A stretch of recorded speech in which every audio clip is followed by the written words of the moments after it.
여기는 강원도 홍천, 신나게 래프팅을 하는 가족이 있습니다. 방금 물에 빠진 준호는 모험심이 강한 이 동네 김병만이죠. 누가 보면 둘이 부부인 것 같지만 사실 이 여자가 아내입니다.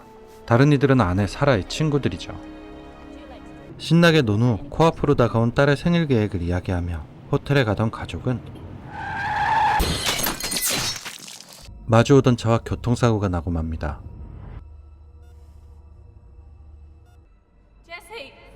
얼마 후 병원에서 깨어난 사라는 딸 제시를 찾으려고 하는데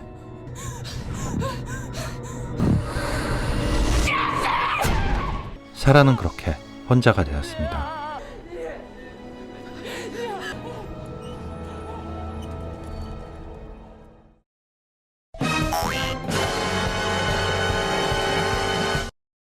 시간은 흘러 1년 후 한 국립공원 산장에 모인 친구들.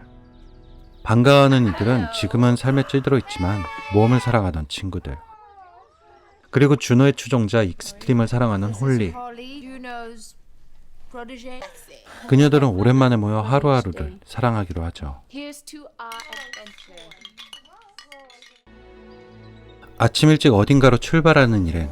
사실 이들이 이곳에 모인 이유는 준호의 주도로 동굴을 탐험하기 위한 거였죠. 가족의 사고로 깊은 상처와 불안 증세를 갖게 된 사라의 기분 전환을 위해 준호가 준비한 하나의 모험이었던 겁니다. 그렇게 저보다 근육량이 많을 것 같은 멋진 누나들의 모험은 시작되고 이 힐링이 킬링이 되지 않길 바라봅니다. 박쥐들이 합성티를 내며 사라지는 동안 깊은 동굴로 들어가기 시작하는 이들은 새로운 모험에 아주 신이 났는데요. 그때 사라가 좁아 보이는 통로를 발견했습니다.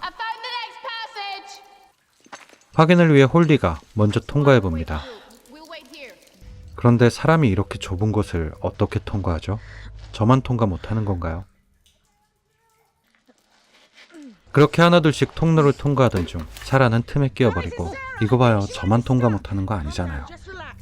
불안 증세를 동반한 폐소공포증이 찾아오는데 항상 곁에서 그녀를 돌봐주던 베스는 침착하게 대처합니다. 멋진 친구네요. 베스가 그녀를 무사히 데리고 나오나 싶던 그때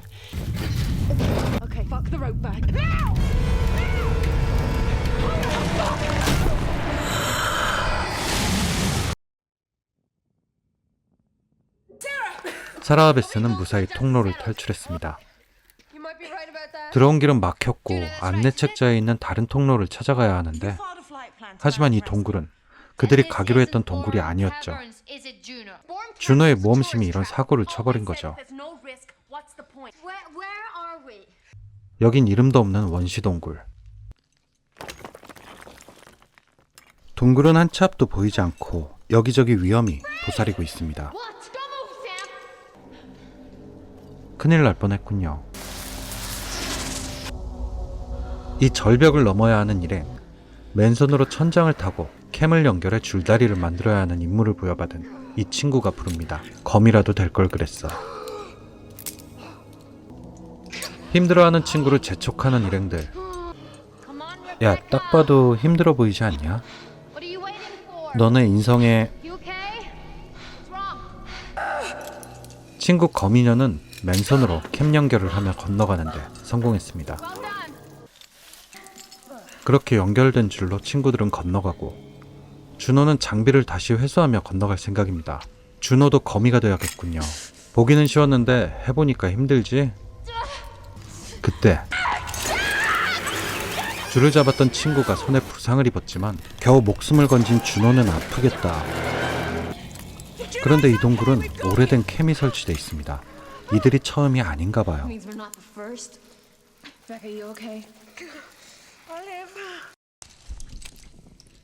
그렇게 공기의 흐름으로 새로운 길을 찾고 있는 일은 그때 성격 급한 홀리가 말릴 새도 없이 뛰어들어간 그곳은 홀리는 그만 홀리 쉣이 되고 뼈가 튀어나오는 다리 부상을 입고 마는데 갑자기 웬 아이 웃음소리죠? 친구들이 응급처치를 하는 동안 사라는 뭔가 발견했습니다. 움직이는 뭔가. 뭐죠? 사람인가요? 하지만 준호는 사라의 심리 상태를 의심하고 헛것을 봤다고 생각하죠. 친구들도 마찬가지입니다. 공기의 흐름을 찾아 이동하는 일행. 여러분, 이런 기술은 배워둡시다. 다들 집 마당에 이런 동굴 한두 개씩은 있잖아요. 그렇게 어둡고 불규칙한 지형지물과 싸우며 한참을 이동한 일행. 그녀들은 수많은 동물뼈를 발견하고 공기의 흐름마저 없습니다. 일행은 패닉에 빠지기 시작하는데 그때 나타난 무언가는 분명 사람이 아닙니다. 아주 백옥 같은 피부를 지닌 괴물들. 그리고 멍 때리고 있던 홀리는 다시 한번 홀리쉣 하고 말죠. 그렇게 친구들은 괴물을 피해 뿔뿔이 흩어지고 준호는 어떻게든 홀리를 지켜보려 하는데 이 괴물들은 공격할 사람을 잘못 골랐네요.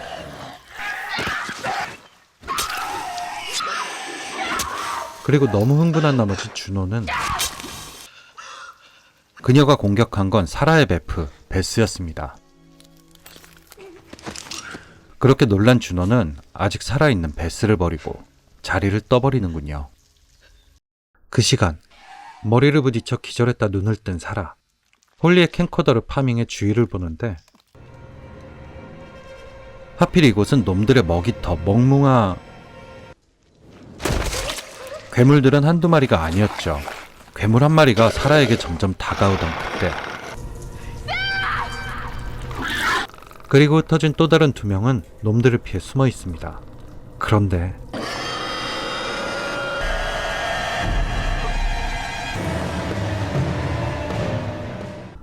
겨우 가버리나 했는데 이럴 땐 꼭 시계나 핸드폰이 울리죠.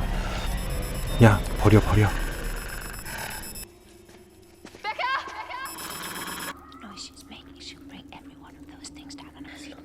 야, 준호도 버려. 그렇게 사라도 친구들도 준호의 어그로 덕에 위기는 벗어나죠. 한참 준호가 버림받은 사이 사라는 홀리의 시체에서 파밍을 하는데 한편 이 두 명의 친구들은 없었는데 있었습니다. 야, 또 버려. 그렇게 위험에 처한 그때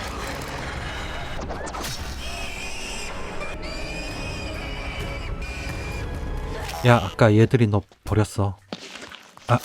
아니 그냥 알고 계시라고요. 괴물은 오래전 동굴에 들어와 나가지 못한 사람들의 후손일까요? 아니면 원래 있던 괴물들일까요? 준호는 이런 상황에도 리더십을 발휘해 모두를 데리고 나갈 생각입니다. 사라진 사라도 말이죠. 라임 좋은데? 사라진 사라. 한편 헤매던 사라는 죽어가는 베스를 발견하는데 그녀는 이미 가망이 없어 보이네요. 그런데 준호를 믿지 말라고 말하는 베스. 그리고 이건 준호의 목걸이. 그렇습니다. 준호는 사라의 남편과 내연의 관계였던 거죠. 어쩐지 눈빛이 이상하다 했어. 베스는 산채로 괴물들에게 뜯어먹히긴 싫었습니다. 그렇게 사라는 베스의 부탁대로 그녀를 편하게 보내주고 역시 인생, 아니 괴물생은 타이밍이네요. 하필 열받은 사라 앞에 나타난 어린 괴물. 사라는 쿨하게 어린 괴물을 해치우죠. 그리고 분노한 엄마 괴물의 추적. 하지만 엄마 괴물 역시 열받은 사라에겐 이길 수 없네요. 괴물들의 음식물 처리 장소에서 처리됩니다. 그리고 사라는 자연과 하나가 되죠. 괴물은 눈이 안 보여 사라를 지나치고 이어지는 사라의 기습. 더 이상 나약한 성격에 불안 증세까지 있던 사라가 아니게 됐습니다. 얘네는 버리는 게 습관이네요. 야, 버려. 하지만 준호는 쉽게 발이 떨어지지 않는데 쉽게 발이 떨어지게 됐습니다.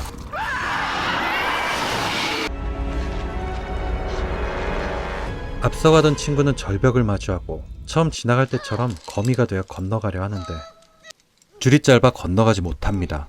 하지만 두려움에 빠진 친구는 제대로 생각을 못하는 상황. 거기다 이 괴물들이 벽을 더 잘 타는군요. 인간계 최강의 벽타기 친구는 최후의 의지로 괴물을 처리하지만 부상이 너무 큽니다. 슬퍼할 겨를도 없이 다른 친구마저 끌려가 버리고, 도망칠 곳이 없던 준호는 무작정 뛰어내리는데, 아래가 물이 아니었으면 어쩌려고 한 거죠? 그렇게 물속 괴물까지 처리한 준호. 벽 타는 모습을 보면 준호의 본명이 툼레이더의 라라 크로포드가 아닐까 하는 합리적인 의심을 하는 사이 사라가 나타났습니다. 야만전사가 되어 나타난 사라는 준호를 떠보는데 준호는 거짓말을 합니다. 여러분, 친구들끼리 거짓말하면 안 돼요. 사라 얼굴을 보세요. 거짓말하면 돼요, 안 돼요? 그렇게 준호와 야만전사는 최후의 탈출을 시도하는데, 이 괴물들을 쓰러뜨리지 못하면 나갈 수 없겠군요. 괴물들이 눈이 보였다면 분명 누나라고 불렀을 겁니다. 그렇게 시작된 최후의 전투. 야, 머리끄댕이 잡기 있냐?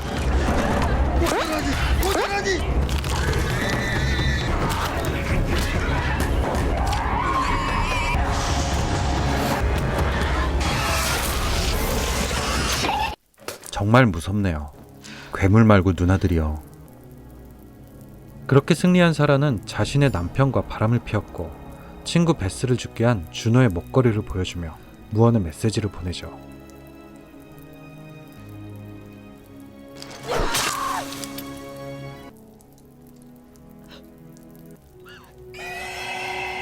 그리고 준호의 다리를 찔러 놈들의 미끼로 두는 뛰기 시작합니다. 그리고 준호에게 몰려오는 괴물들. 사라는 우연히 빠진 구멍에서 탈출구를 발견하고 그렇게 동굴에서 빠져나오는데 성공합니다.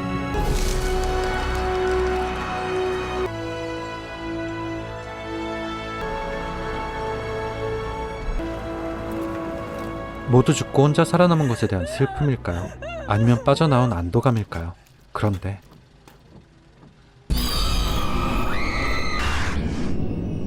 그 탈출은 환각이었죠. 그렇게 그녀는 죽은 딸과 생일 케이크를 마주보며 영화는 끝이 납니다.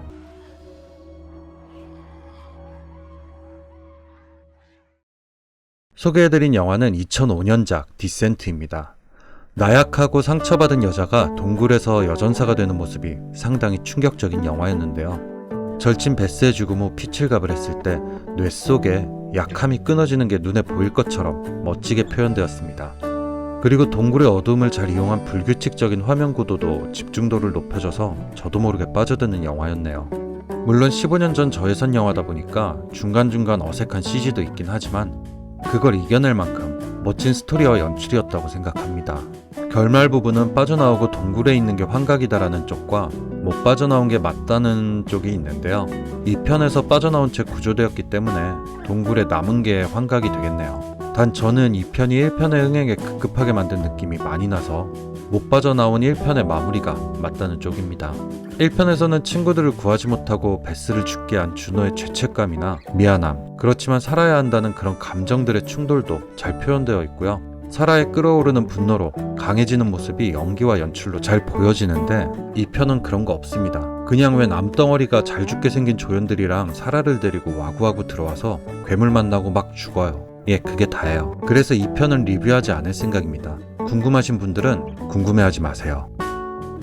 여자들끼리 모여 파자마 파티를 시작했는데 괴물들의 사륙 파티가 된 영화. 괴물들이 눈이 보였으면 분명 사라와 준호를 보는 순간 초식동물로 바뀌었을 영화 2005년작 디센트였습니다.